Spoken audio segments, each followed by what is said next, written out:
ಸಂಗೀತ ನೋಡವ ಫೋನ್ ನೋಡ್ಕೊತಾದೆ.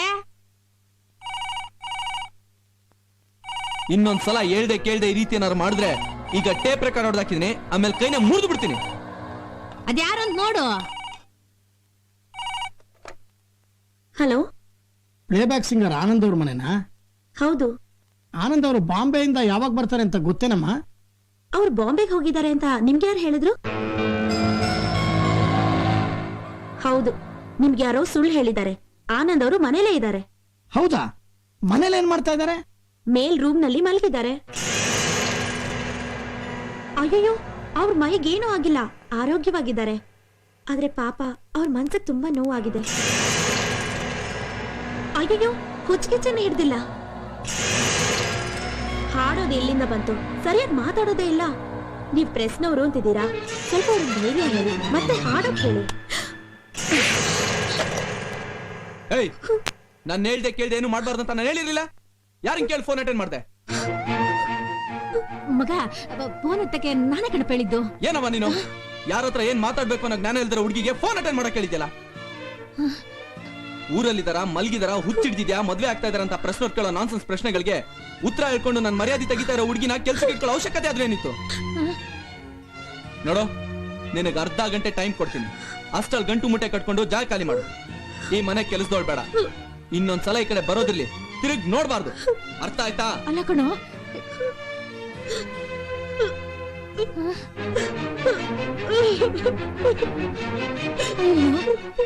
ಸಂಗೀತ ಸಂಗೀತ ನೋಡುವ, ನೀನ್ ಬೇಜಾರು ಮಾಡ್ಕೋಬೇಡ ಕಣ್ತಾಯಿ.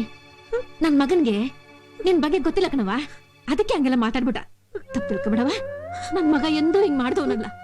ಹೆಣ್ಮಕ್ಳನ್ನ ಹೊಡೆಯೋದಿರ್ಲಿ, ಒಂದು ಮಾತು ಬೊಯ್ದವನಲ್ಲ ಕಂತಾಯಿ. ನನ್ ಕಂದ ದೇವ್ರು ಕಣವ, ದೇವ್ರು. ಆದ್ರೆ ಇವತ್ ಯಾಕೆ ಹಿಂಗ್ ಮಾಡ್ತಾರೋ ನನಗೆ ಗೊತ್ತಾಗ್ತಾ ಇಲ್ಲ ಕಂತಾಯಿ. ವಾ, ನೀನ್ ಮಾತ್ರ ನನ್ನ ಮಗಿನ ತಪ್ಪು ತಿಳ್ಕೊಬೇಡವಾ. ಇದ್ರಲ್ಲಿ ಒಂದು ತಪ್ಪಿದೆ. ಅವ್ರಿಗೆ ಇಷ್ಟ ಇಲ್ದಿರೋ ವಿಷಯನ ಯಾರಿಗೋ ಹೇಳಿದ್ದು ತಪ್ಪೆ. ಅದು ಅಲ್ದೆ ನನ್ನ ನೋಡ್ದದ್ ಯಾರು? ನನ್ ತಾಯಿ ಜೀವ ಉಳಿಸಿ ನನಗ್ ಕೆಲ್ಸ ಕೊಟ್ಟಿರೋ ನಿಮ್ ಮಗ ಅಲ್ವಾ? ನನ್ ಚಿಂತೆ ಈಗ ಅದಲ್ಲಮ್ಮ. ಈ ಮನೇಲಿ ಹೇಗ್ ನಡ್ಕೋಬೇಕು ಅಂತಾನೆ ನನಗೆ ಅರ್ಥ ಆಗ್ತಾ ಇಲ್ಲ. ಒಬ್ಬೊಬ್ರು ಒಂದೊಂದ್ ದಾರಿಲಿದ್ದೀರಾ. ಅವ್ರು ಊಟ ಮಾಡಿಲ್ಲ ಅಂತ ನೀವ್ ಮಾಡಿಲ್ಲ ಅಂತೀರಾ.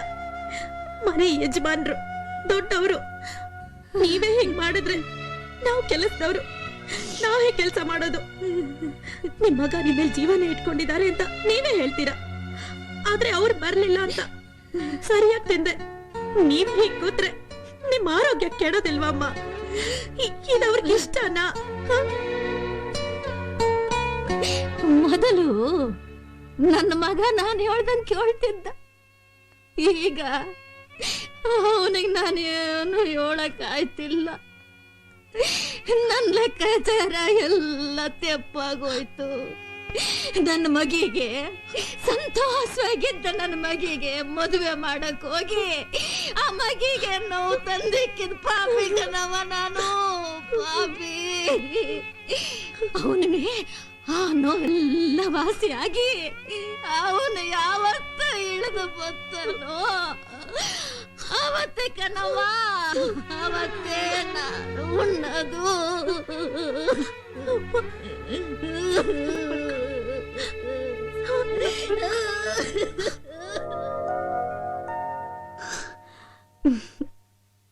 ನೋಡು, ನಿನ್ ಮನಸ್ಸು ನೋಯಿಸ್ಬೇಕು ಅಂತಾನೋ, ನಿನಗ್ ಬೇಜಾರ್ ಮಾಡ್ಬೇಕು ಅಂತಾನೋ ನಾನು ನಿನ್ನ ಬೈದೆ ಅಂತ ತಿಳ್ಕೊಬೇಡ. ನನಗೇನೋ ಅದ್ರಲ್ಲಿ ನಂದು ತಪ್ಪಿದೆ. ಇಲ್ಲ, ನಾನ್ ಬರೀ ನನ್ ಬಗ್ಗೆ ಮಾತ್ರ ಯೋಚನೆ ಮಾಡ್ತಾ ಇದ್ಬಿಟ್ಟೆ. ಹೊರಗಡೆ ನನಗೋಸ್ಕರ ನೀವೆಲ್ಲ ಎಷ್ಟು ನೋವು ತಿಂತಾ ಇದ್ದೀರಾ ಅಂತ ನೀನ್ ಅಮ್ಮನ ಹತ್ರ ಮಾತಾಡ್ತಿದ್ದನ್ನ ಕೇಳ್ದಾಗ್ಲೇ ನನಗ್ ಗೊತ್ತಾಗಿದ್ದು. ನೋಡು, ಇಂಥ ಪರಿಸ್ಥಿತಿಲೂ ನೀನ್ ಬಂದು ಈ ಮನೆ ಕೆಲಸ ಮಾಡ್ತಿದ್ಯಾ ಅಂತ ಗೊತ್ತಾದ್ಮೇಲೆ ನಾನ್ ಮಾಡಿದ ತಪ್ಪು ಅಂತ ನಂಗೆ ಅನ್ನಿಸ್ತಾ ಇದೆ. ಇನ್ ಮುಂದೆ ನಿನ್ನ ಯಾವ ವಿಷಯಕ್ಕೂ ಬೈಯೋದಿಲ್ಲ. ಇದು ಮಾಡಬಾರ್ದು, ಅದು ಮಾಡಬಾರ್ದು ಅಂತ ಹೇಳೋದೂ ಇಲ್ಲ. ನಿನ್ಗಿಷ್ಟ ಬಂದಾಗೆ ಈ ಮನೇಲಿ ಅವನಿಗೆ ಸಹಾಯ ಮಾಡ್ಕೊಂಡಿರ್ಬೋದು, ಸರಿನಾ?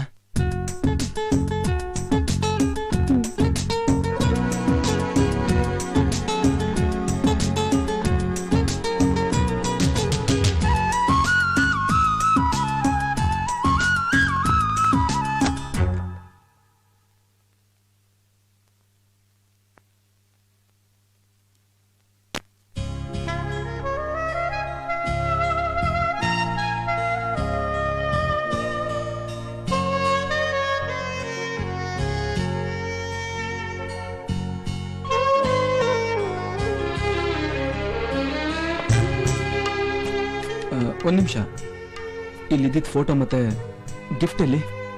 ನಾನೇ ತೆಗೆದು ಈ ಫಿಶ್ ಟ್ಯಾಂಕ್ ತಂದಿಟ್ಟೆ. ಯಾವ್ದನ್ನು ಮರಿಬೇಕು ಅದನ್ನೇ ಕಣ್ಮುಂದೆ ಇಟ್ಕೊಂಡ್ರೆ ಹೇಗ್ ಮರೆಯೋಕ್ ಸಾಧ್ಯ? ನೀವ್ ನೋಡ್ಬೇಕಾಗಿರೋದು ಕೆಟ್ಟ ನೆನಪುಗಳನ್ನ ಮರಳಿಸೋ ಬೇಡದ ವಸ್ತುಗಳನ್ನಲ್ಲ, ಮನಸ್ಸನ್ನ ತೆಳಿ ಮಾಡೋ ಹೊಸ ವಸ್ತುಗಳನ್ನ. ಮನಸ್ಸಿನ ಪ್ರಶಾಂತವಾಗಿಡೋದಕ್ಕೆ ಇದನ್ನ ನೋಡ್ತಾ ಇದ್ರೆ ಟೆನ್ಷನ್ ಕಡಿಮೆ ಆಗತ್ತಂತೆ. ಅದಕ್ಕೆ ನೀವಿದನ್ನ ನೋಡ್ತಾ ಹಳೆ ನೆನಪುಗಳನ್ನ ಮರೆತು ಹೊಸ ಕನಸುಗಳನ್ನ ಕಾಣ್ಬೇಕು ಅಂತ ಇದನ್ ತಂದಿಟ್ಟಿದ್ದೀನಿ. ಹೀಗ್ ಮಾಡಿದ್ರೆ ಸರಿ ಅಂತ ನನಗನ್ನಿಸ್ತು, ಅದಕ್ಕೆ ಹೀಗ್ ಮಾಡ್ದೆ. ದಯವಿಟ್ಟು ತಪ್ಪಾಗಿದ್ರೆ ಹೇಳಿ, ಇದನ್ ತೆಗ್ದು ಬೇರೆ. ಬೇಡ, ಪರವಾಗಿಲ್ಲ, ಹೀಗೆ ಇರ್ಲಿ.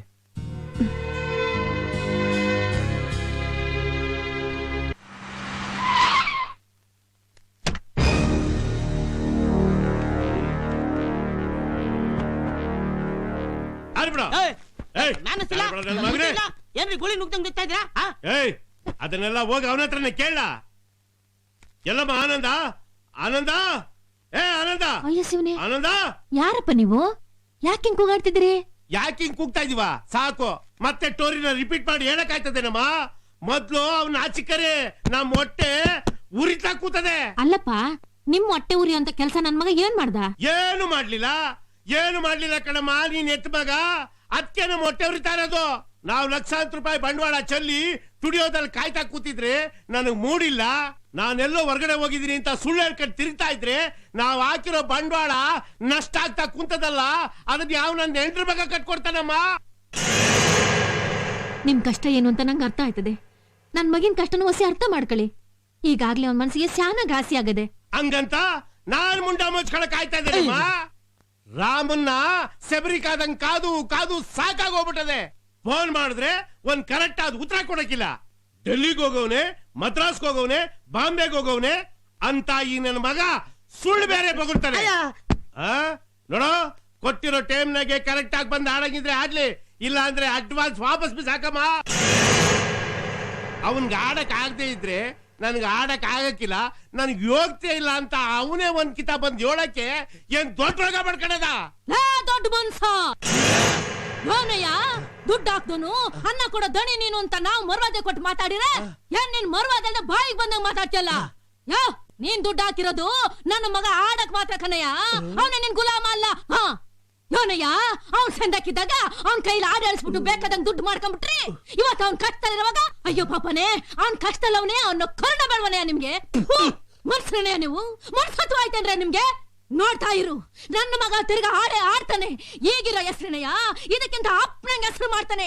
ಆಗ ನೀನ್ ಈ ಮನೆ ಬಾಗಿಲಿಗೆ ಬಂದು ಅಯ್ಯ ನನ್ಗೊಂದೇ ಒಂದ್ ಆಡಳಪ್ಪ, ನನ್ಗೊಂದೇ ಒಂದ್ ಆಡಳಪ್ಪ ಅಂತ ಭಿಕ್ಷೆ ಬೇಡ್ತೆ ಕಣಯ್ಯ, ಭಿಕ್ಷೆಯ. ನನ್ ಮಗನೇ, ಮತ್ತೆ ಹೇಳ್ತೇನೆ ನಿಂಗ್ ನಾನು ಆಡಕ್ಕೆ ಗಂಡಸನ ಕರ್ಕೊಂಡ್ ಬರ್ತೀನಿ, ಬೇಡ ಮಗಮತ್ ರಫಿ ಕರ್ಕೊಂಡ್ ಬರ್ತೀನಿ, ಅವನು ಬೇಡ ಕಿಶೋರ್ ಕುಮಾರ್ ಕರ್ಕೊಂಡ್ ಬರ್ತೀನಿ ಅಂತ. ನನ್ ಮಗನೇ ಬಜಾರಿಗೆ ಚಂದಾಗಿ ಓಡ್ತಾ ಇದ್ದೆ ಕೂತ್ರೆ ಅಂತ ಹೇಳ್ದಲ್ಲ, ಈಗ ನೋಡು ಹಾಕೊಂಡು ಎತ್ತ ಕೂತವ್ರೆ. ನಿನ್ ಮಗನ ಆಚಿಕರಿ, ಇಲ್ಲ ಅಂದ್ರೆ ನಾನೇ ಒಳಗ್ ನುಗ್ಗಿ ಡೀಲ್ ಮಾಡ್ಬೇಕಾಯ್ತದೆ. ಯಾವನಯ್ಯ ನೀನು? ನಮ್ಮನೆ ಒಳಗ್ ನುಗ್ಗಿ ನನ್ನೇ ಡೀಲ್ ಮಾಡ್ತೀನಿ ಅಂತ್ಯ? ಆನಂದ, ಅವನ್ ತಪ್ಪು ಮಾಡ್ತಾವನೆ ಅಂತ ನೀನು ತಪ್ಪು ಮಾಡ್ತಾ ಇದ್ಯಾ? ಇದು ನಿಂಗೆ ಮುಂದುವರ್ಸದ್ ಬೇಡ. ಮೊದಲು ಇವ್ನ್ ಯಾವಾರಕ್ಕೆ ಒಂದಿಷ್ಟು ಎಳ್ಳು ನೀರು ಬಿಟ್ಬಿಡು. ಅದ್ ಯಾವತ್ ಹಾಡು ಹೇಳ್ತೀನಿ ಅಂತ ಅದನ್ನ ಹೇಳ್ಕಳ್ಸು. ಹೇಳೋದ್ ಕೇಳೋದೇನಿಲ್ಲ ಕಣವ, ಈ ವೈನ್ ನಾ ಆಡಕ್ಕಿಲ್ಲ. ATS ಅವ್ರು ಕೊಟ್ಟಿರೋ ಅಡ್ವಾನ್ಸ್ ಜೊತೆಗೆ ಇನ್ನೊಂದ್ 10,000 ರೂಪಾಯಿ ಸೇರಿಸ್ಕೊಡು. ಮೊದ್ಲು ಜಾಗ ಖಾಲಿ ಮಾಡ್ಲಿ. ನಿಂತಾವ್ ಕಾಸು ವಾಪಸ್ ಇಸ್ಕೊಂಡು ಕೇಸ್ನ ಕೈ ತೊಳ್ಕೊಂಡ್ಬಿಡ್ತೀನಿ ಅಂತ ತಿಳ್ಕೊಬೇಡ. ಪೇಪರ್ನವ್ರನ್ನ ಕರೆಸ್ತೀನಿ, ನಿನ್ ಹಿಟ್ರಿ ಎಲ್ಲ ಹೇಳ್ತೀನಿ, ಗ್ರ್ಯಾಂಡ್ ಪಬ್ಲಿಸಿಟಿ ಕೊಡ್ತೀನಿ. ಯೋ, ಪೇಪರ್ನವ್ರಿಗಾದ್ರೂ ಹೇಳ್ಕೊ, ಪೋಸ್ಟ್ ನ ಪ್ರಿಂಟ್ ಮಾಡಾದ್ರೂ ಅಂಟಿಸ್ಕೊ. ನಾನೇನು ಮಾಡ್ಕೊಳಕ್ಕಾಗಲ್ಲ, ಹೋಗಯ್ಯ. ಇನ್ನು ಏನ್ ಕೇಳಿಸ್ಕೊಂಡಿದ್ದ? ದುಡ್ಡಿಸ್ಕೊಡು, ಓಟು ರೂಮಿಗೆ ಬಾ, ನಿನ್ಗೆ ಐತೆ.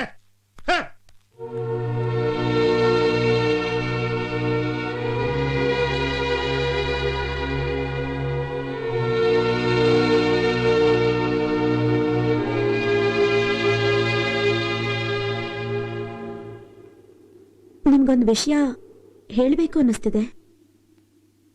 ಹೇಳು. ಈ ರೀತಿ ನೀವು ಹಾಡಲ್ಲ ಅಂತ ಹಣ ವಾಪಸ್ ಕಳ್ಸಿದ್ದು ನನ್ಗೇನೋ ಸರಿಯಿಲ್ಲ ಅನ್ನಿಸ್ತು. ಮತ್ತೇನ್ ಮಾಡ್ಬೇಕಾಗಿತ್ತು? ಅವ್ರು ಅಂದಿದ್ದನ್ನೆಲ್ಲ ಕೇಳಿಸ್ಕೊಂಡು ಮತ್ತೆ ಅವ್ರ ಕಾಲಿಗೆ ಬಿದ್ದು ಆಡ್ತೀನಿ ಅಂತ ಕೇಳ್ಕೋಬೇಕಾಗಿತ್ತಾ? Uncultured idiots. ಅವ್ರಿಗೆ ಹಾಡಲ್ಲ ಅಂದಿದ್ದು ತಪ್ಪು ಅಂತ ನಾನು ಹೇಳ್ತಿಲ್ಲ. ನೀವ್ ಬೇರೆ ಯಾರಿಗೂ ಹಾಡಲ್ಲ ಅಂತ ಹೇಳ್ತಿದ್ದೀರಲ್ಲ ಅದು ತಪ್ಪು. ಇದು ನಿಮ್ ಪರ್ಸನಲ್ ವಿಷಯ ಅಂತ ನನಗ್ ಗೊತ್ತು. ಇದ್ರಲ್ಲಿ ನಾನ್ ತಲೆ ಹಾಕ್ಬಾರ್ದು ಅಂತಾನೂ ನನಗ್ ಗೊತ್ತು. ಆದ್ರೆ ನನಗ್ ಸಹಾಯ ಮಾಡಿದ ಈ ಮನೆಯವರ ಪರಿಸ್ಥಿತಿನ ನನ್ ಕಣ್ಣಾರೆ ನೋಡಿದ್ಮೇಲೂ ನಾನ್ ಸುಮ್ನೆ ಇದ್ರೆ ಅದು ನನ್ನ ಆತ್ಮಕ್ಕೆ ದ್ರೋಹ ಮಾಡ್ಕೊಂಡಾಗತ್ತೆ. ಹೊರಗಡೆ ನಿಮ್ಮನ್ನ ಪ್ರೀತಿಸ್ತಿರೋ ನಿಮ್ ಅಭಿಮಾನಿಗಳು ನಿಮ್ ಹಾಡಿಗೋಸ್ಕರ ಕಾಯ್ತಾ ಇದ್ದಾರೆ. ಅವ್ರ ಅಭಿಮಾನ ಅವ್ರ ಪ್ರೀತಿಗಾದ್ರೂ ನೀವ್ ಬೆಲೆ ಕೊಡ್ಲೇಬೇಕಲ್ವಾ? ಅಷ್ಟೇ ಅಲ್ಲ, ಎಷ್ಟೋ ಜನ ಪ್ರೊಡ್ಯೂಸರ್ಗಳು ನಿಮ್ಮನ್ನ ಗೌರವಿಸಿ ನಿಮ್ಮ ಭಾವನೆಗಳಿಗೆ ಬೆಲೆ ಕೊಟ್ಟು ನೀವ್ ಮತ್ತೆ ಯಾವಾಗ ಹಾಡ್ತೀರೋ ಅಂತ ತಾಳ್ಮೆಯಿಂದ ಕಾಯ್ತಾ ಇದ್ದಾರೆ. ಅವ್ರ ತಾಳ್ಮೆಗೂ ಒಂದ್ ಮಿತಿ ಇದೆ ಅಂತ ನಿಮ್ಗೆ ಅನ್ನಿಸ್ತಿಲ್ವಾ? ಎಲ್ಲಿ ತನಕ ನೀವ್ ಹಾಡ್ತಿರೋ ಅಲ್ಲಿ ತನಕ ಜನ ಕೇಳ್ತಿರ್ತಾರೆ. ಯಾವಾಗ ನೀವ್ ಹಾಡೋದ್ ನಿಲ್ಲಿಸ್ತಿರೋ ಜನ ನಿಮ್ಮನ್ನ ಮರ್ತು ಬಿಡ್ತಾರೆ. ನೀವ್ ಈ ರೀತಿ ಆಗೋಕೆ ನಾನೇ ಕಾರಣ ಅಂತ ತಿಳ್ಕೊಂಡು ನಿಮ್ ತಾಯಿ ಮನಸ್ಸಿನಲ್ಲಿ ಕೊರಗ್ತಿದ್ದಾರೆ. ನೀವ್ ಮತ್ತೆ ಮೊದಲ್ನಾಗಾಗ್ಬೇಕು, ಹಾಡ್ಬೇಕು ಅಂತ ಬಹಳ ಆಸೆ ಇಟ್ಕೊಂಡಿದ್ದಾರೆ. ಆದ್ರೆ ನಿಮ್ ಈ ಮೌನ ಅವ್ರಿಗೆ ಪ್ರತಿ ಕ್ಷಣ ಹಿಂಸೆ ಕೊಡ್ತಿದೆ.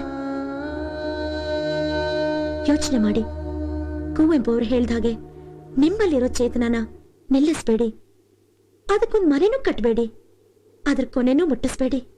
ಆ ಚೇತನನ ಅನಂತವಾಗಿರೋ ಹಾಗೆ ಮಾಡಿ.